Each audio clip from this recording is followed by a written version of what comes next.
Assalamualaikum warahmatullahi wabarakatuh. Selamat pagi, salam sejahtera bagi kita semuanya, Om Swastiastu, Namo Buddhaya, salam kebajikan. Yang saya hormati Wakil Perdana Menteri dan Menteri Transisi Energi dan Transformasi Air Malaysia, His Excellency Bapak Datuk Seri Haji Fadilah, yang saya hormati Menteri Senior dan Menteri Koordinator Bidang Keamanan Nasional Singapura, His Excellency Bapak Teo Chee Hean, yang saya hormati Menteri Tenaga Kerja Singapura, His Excellency Bapak Tan Sri Ling, para Menteri Kabinet Indonesia Maju yang saya hormati, para Duta Besar negara sahabat yang saya muliakan, Bapak Ibu hadirin dan undangan yang saya muliakan. Saya rasa saya tidak perlu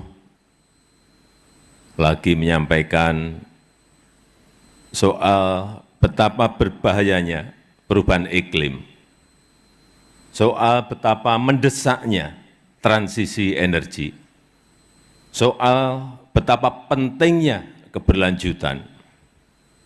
Bapak Ibu yang hadir di sini pasti sudah jauh lebih tahu.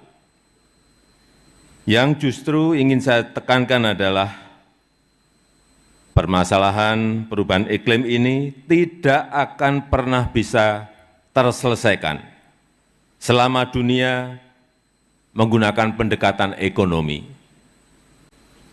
Selama dunia hanya menghitung keuntungannya sendiri, dan selama dunia hanya mementingkan egosentrisnya sendiri-sendiri.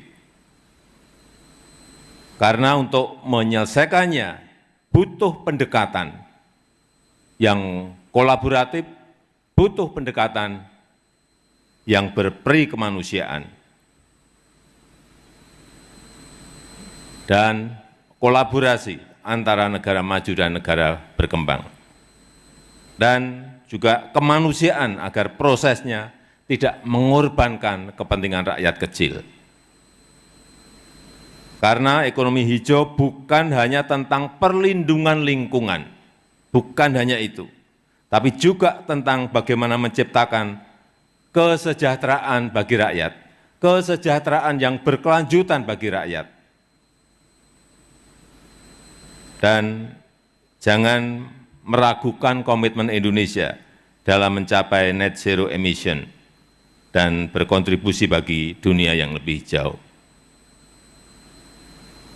Indonesia memiliki potensi energi hijau yang melimpah, mencapai lebih dari 3.600 gigawatt.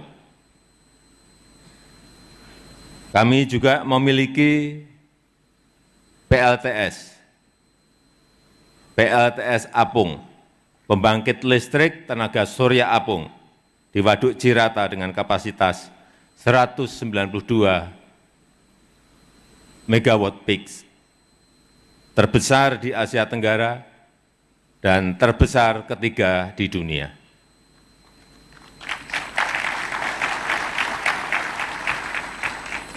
Indonesia juga memiliki potensi besar dalam penyerapan karbon. Hutan mangrove kami, hutan mangrove Indonesia itu terbesar di dunia, seluas 3,3 juta hektar, yang mampu menyerap karbon 8 sampai 12 kali lebih baik dibandingkan hutan hujan tropis. Ini yang banyak orang tidak tahu. Indonesia memiliki kawasan industri hijau seluas 13.000 hektar. Ini juga salah satu yang terbesar di dunia. Tapi semua itu tidak akan memberi dampak signifikan bagi percepatan penanganan dampak perubahan iklim selama negara maju tidak berani berinvestasi, selama riset dan teknologi tidak dibuka secara luas, dan selama pendanaan tidak diberikan dalam skema yang meringankan negara berkembang.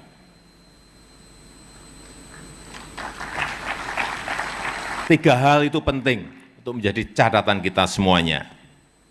Dan Indonesia sangat terbuka bermitra dengan siapapun untuk memaksimalkan potensi bagi dunia yang lebih hijau, untuk memberikan akses energi hijau yang berkeadilan, untuk mendorong pertumbuhan ekonomi inklusif dan berkelanjutan.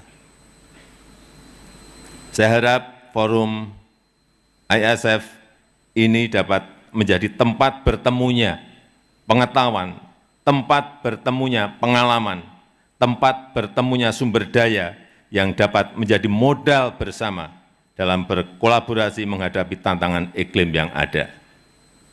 Karena kolaborasi bukan pilihan, kemanusiaan bukan opsi, melainkan sebuah keharusan dan kewajiban. Dan dengan mengucap Bismillahirrahmanirrahim, Indonesia International Sustainability Forum 2024 secara resmi saya nyatakan dibuka. Terima kasih. Assalamualaikum warahmatullahi wabarakatuh.